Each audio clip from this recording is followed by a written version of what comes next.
국민 여러분 안녕하십니까. 인도태평양 전략연구원 최수경입니다. 오늘도 저희가 마련한 공작관 TV 그레이트 게임을 경청해 주셔서 감사합니다. 또 다른 채널 인도태평양 전략연구원이요, 최근 들어서 갑자기 사라져 버렸습니다. 우리한테 말도 안 하고 지금 구글 코리아가 했는지 아니면 구글의 본사에서 했는지 멋대로 계정 하나를 없애버렸어요. 이렇게 마음대로 이런 걸 해도 되는지 모르겠어요. 그런데 여러분도 나중에 어떻게 하시려고 그럴까요? 저는 분명히 얘기하건데 지금 돈벌이 하려고 이 방송하는 거 아니라고 얘기했죠. 전 생계형이 아닙니다. 근데 왜 하냐? 왜 하느냐 하면요, 국민들께 정확한 정보를 알려드려야 될 거 아니에요. 국민들께서 분별하고 올바른 변별을 하려면 뭔가 이 기준점이 있어야 될 거 아니에요. 그러면 이 기준점을 확보하는데 저라도 제가 부지런히 찾은 정보를 가지고 국민 여러분들께 알려드려야 여러분들이 보시고 아이고 그렇구나, 이 사건은 이렇게 되는 거구나, 이런 판별을 하실 거 아니겠어요? 저는 그걸 위해서 하는 겁니다. 자, 그런데 말이에요, 지금 유튜버를 하면서 정말 그 우파 진영에서 쓸데없이 남의 험담하고 남말에 꼬투리 잡고 이러는 유튜버들이 있는 모양이에요. 그 굉장히 그 인생 자체가 그 불행하게 됩니다. 그러면은 뭐든지 남과의 공존하는 것도 인정을 하고, 또 남이 잘하는 것도 인정하고 또 칭찬하고 그럴 수 있어야지, 무조건 남들이 하는 거에 대해서는 비하하고 욕하고 이딴 식으로 방송을 하는 건요, 굉장히 모자란 행동이에요. 더더군다나 나이를 먹어가면서 늘 보면 그 스스로가 갖고 있는 열등감 있는 애들이 있다고. 근데 그게 열등감이 딴 데서는 폼을 잡아. 근데 자기보다 잘난 놈들 한두 군데 그룹들 앞에만 서면은 괜히 쪽팔려 하고 기죽고 열등감 느끼는, 이런 게 지금 나이 먹어가면서도 그런 사람도 있어요. 나이가 70인데 말이야, 나이가 70이 넘었는데 아직도 고등학교 대학교 얘기를 해. 그러면 곤란한 거예요, 그거는. 자, 지금 제가 최근에 발견한 한 재미 코리안 아메리칸으로 추측되어집니다. 추측이라 그랬어요. 맞는 게 아니에요. 그런데 이분이 이름은 진 커밍스인데 굉장히 지적 능력이 타고나신 분 같아요. 정치 뉴스 연구 분석을 해오셨던 분이고 예전에는 발행인도 하셨던 분인 것 같아요. 그러니까 이분이 지금 그 글을 쓰는 내용들을 보면요, 예사롭지가 않습니다. 예사롭지가 않고 이분의 이런 이야기들과 이런 이분의 그 분석 내용을 우리 국민들께도 좀 전달해 드리는 게 좋을 것 같아요. 그래서 오늘도 제가 한 편을 갖고 왔어요. 딴 게 아니라 트럼프 전략에서 한국이 배제되어 버린 이유입니다. 따라서 요즘 전시작전 통제권 환수라 해서 환수, 이 환수라는 건 말도 꺼내면 안 돼요. 왜 안 되는지 제가 좀 쭉 설명을 드리겠습니다. 자, 지금 트럼프 대통령은 지금 이 순간에도 G7, 나토, 중동, 인도태평양, 아프리카 이르기까지 전 세계 주요 국가들과의 전략 동맹 체결을 사실상 마무리 단계에 이르렀어요. 오늘은 아프리카 지도자들과의 회담을 갖고 트럼프는 기존의 USAID 현금 지원을 폐지하고 무역과 투자 중심의 전략으로 전환해서 아프리카 국가들이 스스로 자립할 수 있는 기반을 마련해주면서 동맹을 강화시켰어요. 굉장히 현실적인 대통령이죠. 또한 필리핀과 캐나다 간의 방위협정도 사실상 체결 직전이고, 대만 또한 유사한 수준의 군사협력이 진척 중에 있습니다. 이로써 중국, 러시아, 북한은 완전히 고립되게 되었고 이 3개 국가를 제외한 지구상의 모든 주요 세력이 미국 중심의 글로벌 재편에 결속되게 되었습니다. 이는 단순한 외교가 아니라 군사, 정보, 경제, 에너지, 공급망까지 포함된 전면적인 포위 전략이라고 할 수 있겠습니다. 오늘 CNN은 차이니즈 뉴스 네트워크죠. 이 CNN은 트럼프가 우크라이나를 침공하면 모스크바를, 대만을 침공하면 베이징을 폭격하겠다고 경고했던 육성 녹음을 폭로했습니다. 사실 이 발언은 트럼프가 과거부터 자주 해오던 말이었습니다. 그러나 지금 중요한 것은 이러한 발언들이 공개된 것이 중요한 게 아닙니다. 트럼프가 계획하고 있는 중국 공산당 제거 전략이 실제로 현실화되어 가고 있다는 점입니다. 전 세계는 이미 트럼프 중심의 새로운 질서로 재편되었고 러시아, 중국, 북한은 완벽하게 포위를 당한 상태입니다. 지금 이 순간 그들 중 단 하나라도, 단 한 발짝이라도 앞으로 나오게 되면 트럼프는 즉각 타격해서 괴멸할 것입니다. 그 어떤 유예도 없고 그 어떤 경고도 더 이상 주어지지 않을 것입니다. 그리고 지금 트럼프 행정부 내부는 일반 사람들이 상상조차 할 수 없을 만큼 치밀하고 바쁘게 돌아가고 있습니다. 자, 그렇다면 한국은 뭘까요? 한국은 뭡니까? 이런 흐름 속에서 트럼프의 한국에 대한 시각을 읽을 수 있으면 합니다. 트럼프가 한국에게 침묵 가운데 보내고 있는 경고가 있습니다. 그것은 이재명이 뭘 하든지 판 전체는 트럼프가 짠다는 것입니다. 이 무언의 메시지를 지금 한국에 보내고 있는 것입니다. 이재명은 이미 미국 전략의 수레바퀴 아래 놓인 제거 가능한 부속품일 뿐입니다. 즉 트럼프의 시야 속에서 이재명의 모든 움직임은 단순한 잡음, 노이즈, 이 잡음에 불과하다는 이런 얘기가 됩니다. 이것이 바로 트럼프가 완성해 가고 있는 한국만을 제외한 21세기형 미국 주도하에 글로벌 전환 질서라고 하는 것입니다. 미국의 적을 지는 국가는 고립시켜버리고 동맹들은 더 강력하게 결속하면서 한국처럼 혼란을 일으키는 내부의 잡음들은 하나씩 정리하는 것입니다. 한국 문제는 중국을 제압하면 끝이 납니다. 여지껏 트럼프는 전 세계 주요 국가의 정상들을 직접 만나고 그 장면을 빠짐없이 자신의 SNS에 공유해 왔습니다. 그런데 그 와중에 단 한 번도 한국이나 이재명에 대해 공식적으로 언급한 적이 없습니다. 왜 그럴까요? 아직도 그 진정한 의미를 깨닫지 못하고 계십니까? 트럼프는 한국의 소위 보수가 원하는 방식으로 한국을 지켜주지 않습니다. 트럼프는 그의 방식으로 한국을 지키는 것입니다. 즉, 주도권은 트럼프에게 있고 그 전략의 방향도 역시 미국이 정한다는 뜻이 되겠습니다. 그런데도 여전히 일부 보수 진영 사람들은 끊임없이 말하고 있습니다. 트럼프가 왜 우리를 도와주지 않느냐? 왜 이재명을 당장 끌어내리지 않느냐? 한국이 공산화되고 나면 그때는 어떻게 할 거냐? 라며 마치 뭔가를 맡겨놓은 듯이 겁박주듯이 말을 하고 있어요. 그것이야말로 현실을 오해하고 있는 것입니다. 트럼프는 이미 체스를 두고 있고 우리는 그 판 위에 있는 말들 가운데 하나일 뿐입니다.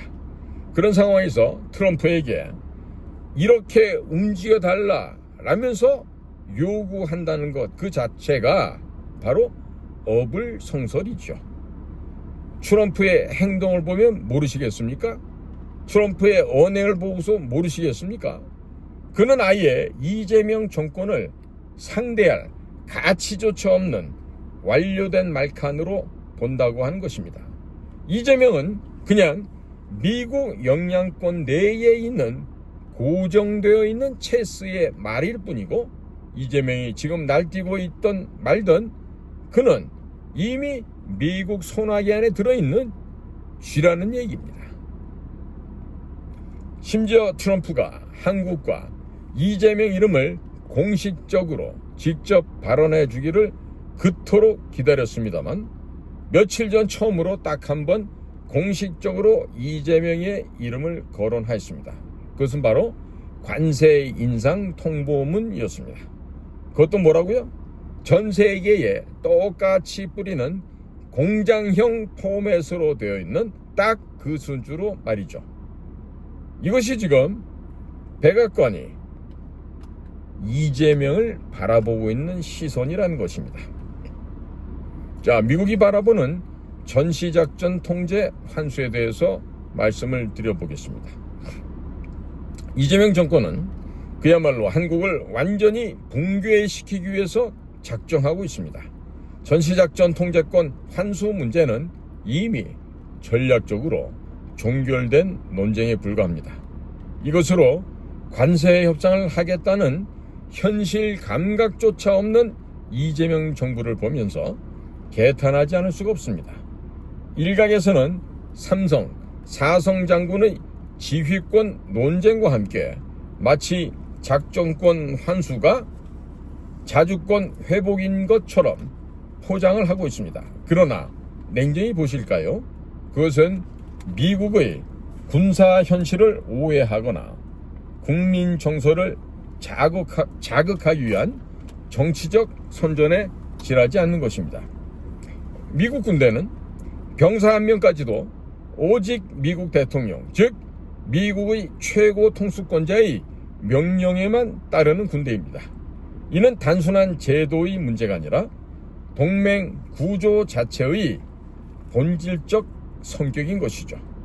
그들은 전시작전권을 환수하면 드디어 한국군이 우리 군을 스스로 지휘하게 된다. 미군 지휘에서 벗어나야 진짜 자주국방이다. 연합사령부의 사령관이 한국군으로 바뀌면 모든 작전의 주도권이 한국으로 온다라고 주장하고 있습니다. 이 말만 들으면 마치 모든 군사작전을 한국이 주도하는 것처럼 들립니다.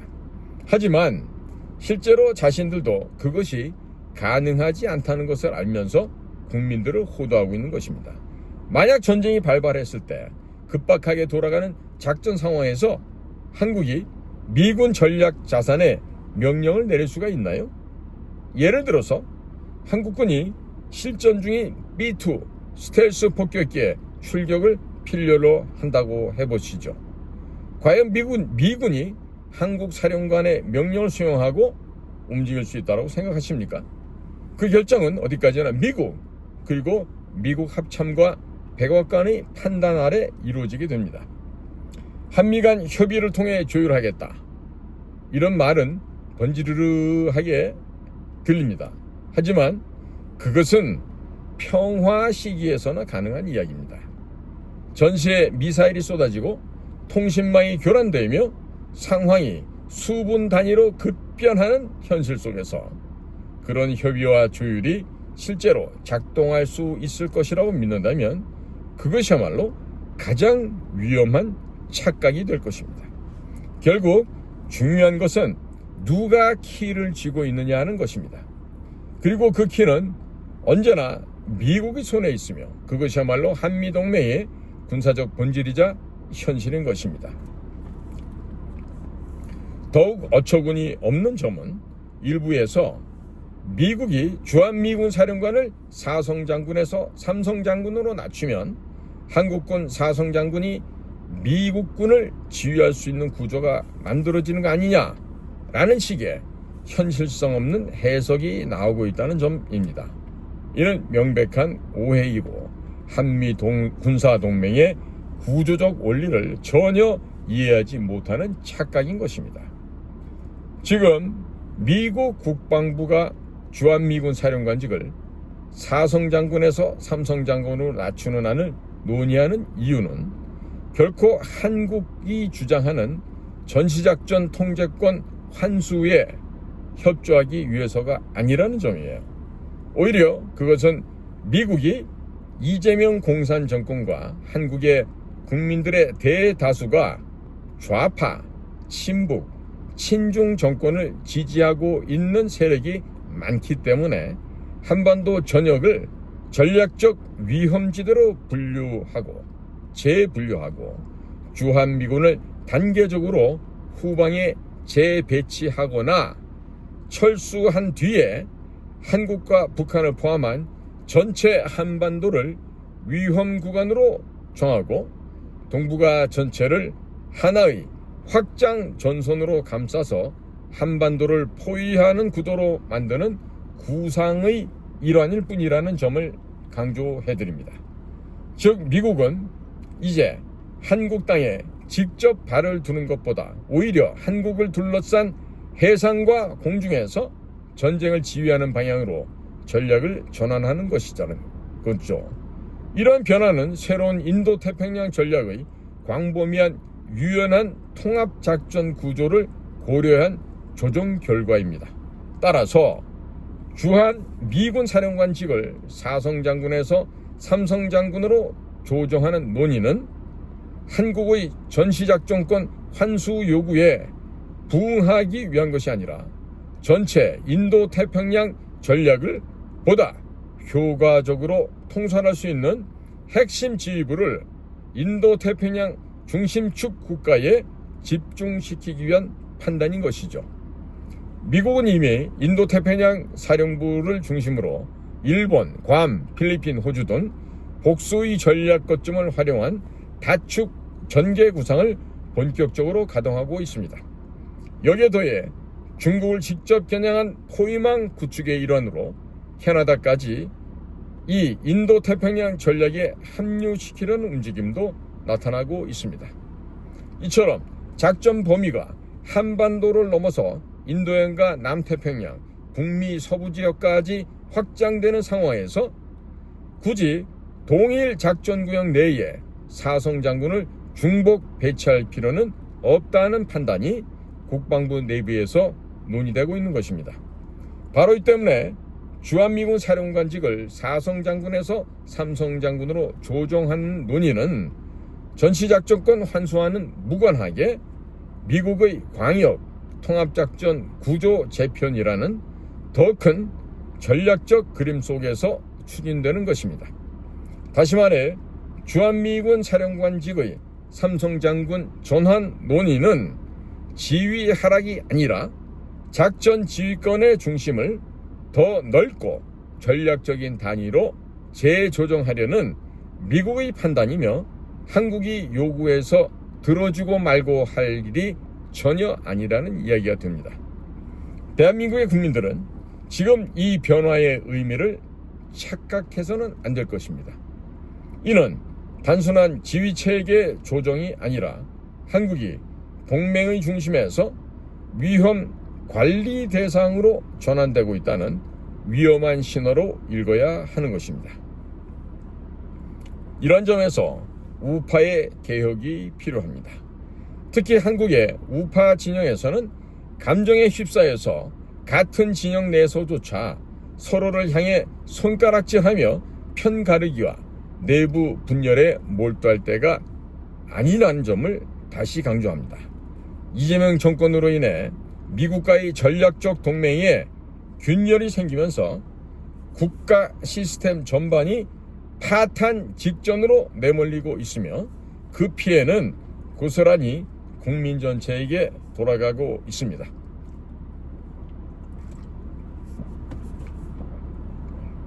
한 가지 분명히 알아야 하는 점이 있습니다. 미국은 한국에서 대규모 유혈 사태나 군부 쿠데타 같은 심각한 국가 위기가 발생하지 않는 이상 절대 먼저 나서서 한국 내 정권을 대신 교체해주지 않는다는 점입니다. 이재명 개인의 범죄를 조사하고 부정선거를 조사하고 경제 안보 분야에서 전략적 압박을 가하는 것은 미국의 국가 이익과 동맹 관리에 따른 별개의 판단일 뿐 한국 내부의 정치 문제를 직접 해결해 주겠다는 뜻은 아닌 것입니다. 따라서 지금 한국의 보수 진영은 더 이상 미국의 개인만을 기대하며 시간을 흘려보낼 것이 아니라 스스로 리더십을 정비하고 이재명 정권의 탄핵과 퇴진에 정치적 역량을 집중해야 합니다. 지금 필요한 것은 미국의 개입이 아니라 내부의 의지와 결단입니다. 트럼프가 지금 이재명 정부를 손대지 않고 있는 진정한 이유는 한국의 우파 진영이 붕괴되어 여러 갈래로 분열되어 있기 때문입니다. 미국은 이렇게 우파 진영에 여러 명으로 갈라졌을 때 절대 한 사람을 지목해서 그를 리더로 지지해주지 않습니다. 보수 진영의 리더는 대한민국 보수 진영에서 정해야 할 일입니다. 현재 한국의 우파가 서로 자신이 지지하는 사람이 옳다면서 내부에서 싸움을 벌이고 갈라져 있기 때문에 미국은 한 발짝도 움직이지 않는 것입니다. 이것은 전적으로 한국 우파의 책임입니다. 지금 자신이 지지하는 정치인과 함께 트럼프를 찾아가 도움을 요청한다 하더라도 트럼프는 들어주지 않을 것입니다. 왜냐하면 우파 내부가 여전히 분열되어 있기 때문입니다. 미국이 특정 정치인과 그 세력을 지지하는 순간 한국 보수는 완전히 붕괴되고 그때는 한국이 스스로 일어설 자생력을 완전히 잃어버리게 됩니다. 한국에 대한 버튼은 애초에 미국, 정확히는 트럼프 손에 있습니다. 그러나 그 버튼을 누르려고 한다면 그러한 명목과 대안이 있어야만 합니다. 명목은 차고도 넘칩니다. 그러나 한국의 우파들은 이재명 정권을 무너뜨리고 나면 그 다음에 어찌하겠습니까? 라는 질문에 대답하지 못하고 있습니다. 그것이 지금 트럼프 행정부 모두가 입을 닫고 있는 진짜 이유입니다. 지금 이재명이 무슨 짓을 꾸미든 어떤 쇼를 벌이든 백악관에겐 그저 시끄러운 잡음일 뿐이고 본질적으로 시스템 속의 데이터 오류에 불과하다는 점입니다. 데이터 오류는 수정하면 끝이 납니다. 그러나 문제는 바로 그 다음입니다. 이 오류를 고친 뒤에 시스템을 어떻게 재구동할 것입니까? 이 질문에 지금 한국의 보수 진영은 명확한 답을 내놓지 못하고 있는 것입니다. 지금 가장 시급한 것은 단 하나입니다. 흩어진 보수 세력이 하나의 리더 아래 결집하는 것 뿐입니다. 그러면 그때 미국이 나서줄 수가 있습니다. 자신들이 먼저 결속하지 않는데 미국에 무엇을 요청한다는 말입니까? 미국은 이미 구조를 설계했고 정리할 시간도 주었습니다. 이제 누가 앞장서서 이재명을 끌어내릴 것인가? 누가 탄핵의 주도권을 잡고 전선을 재정비할 것인가? 그리고 이재명이 내려온 뒤에 플랜은 가지고 있는가라는 것입니다. 지금 누가 있죠? 윤석열, 박근혜, 김문수, 황교안 누굽니까? 이 중 한 사람이라도 미국 대통령이 지지한다는 의사를 표현하는 순간 한국의 보수는 서로 싸움을 벌이다가 모든 일을 망치게 될 것이고 그 피해는 고스란히 미국의 대통령에게 돌아가게 될 것입니다. 그러므로 그 선택은 한국 보수 내부의 몫이며 대한민국 국민들의 몫일 뿐 미국의 대통령의 몫이 결코 아니라는 점입니다. 트럼프도 백악관도 미 국방부도 기다리는 건 바로 그것입니다. 한국 보수의 결집, 단일화, 그리고 누구를 앞세울 것이냐. 이것은 한국의 국민들이 해야 할 몫이라는 얘기입니다. 한국은 미국에게 전략적 요충지일 뿐 경제적, 정치적 이익을 기대하는 국가는 아닌 것이죠. 이것이 냉혹한 현실이고 언제든 내부적으로 혼란하고 미국과의 신뢰를 잃게 되면 즉각적으로 한국이 후순위로 밀리는 이유가 바로 이것이 됩니다. 끝으로 모스탄 대사가 스스로 주한 미국 대사 후보 명단에 올랐다는 이야기를 했다는 소식을 SNS를 통해서 접하고 있습니다. 만약 그것이 사실이라면 그는 미국 상원의 청문회와 인중 과정을 거쳐야 하며 최종적으로 트럼프 대통령의 지명을 받아야 합니다. 따라서 만약 트럼프 행정부가 실제로 모스탄 대사를 주한 미국 대사로 지명한다면 그것은 곧 한국의 대선이 조작되었음을 미국이 우회적으로 공표하는 강력한 정치적 메시지로 해석될 수 있습니다. 하지만 반대로 모스탄 대사가 최종적으로 발탁되지 않는다면 그것은 트럼프가 추진 중인 거대한 인도태평양 전략 속에서 아직은 한국을 직접 건드려서는 안 된다는 또 다른 전략적 고려가 존재한다는 의미로 받아들여야 할 것입니다. 자, 이상은요, 미국에 계시는 이 진 커밍스, 이 정치 분석가신데, 이분의 지적 재산이에요. 그래서 여기 보면 사전 동의 없는 언론사의 무단 복제 편집 전제를 금합니다라고 되어 있습니다. 저희는 공작관 TV에서 분명히 진 커밍스가 출처고 그분은 정치 연구 분석가로서 활동해 오신 이분의 전문가라는 걸 분명히 밝히고 지금 이 방송으로 국민들께 알려드리는 것입니다. 이런 내용에 대해서 저는 이러한 대안을 좀 드리고 싶습니다. 뭐냐?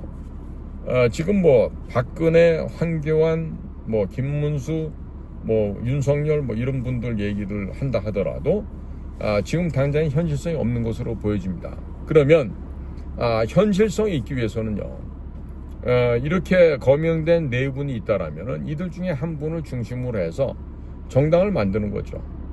정당을 만들어서 지금 무슨 뭐 예를 들어서 윤석열을 그 당 총수로 해서 당을 만든다. 그랬을 때 국민의힘 당인들이 필요할까요? 저는 전혀 필요 없을 것 같습니다.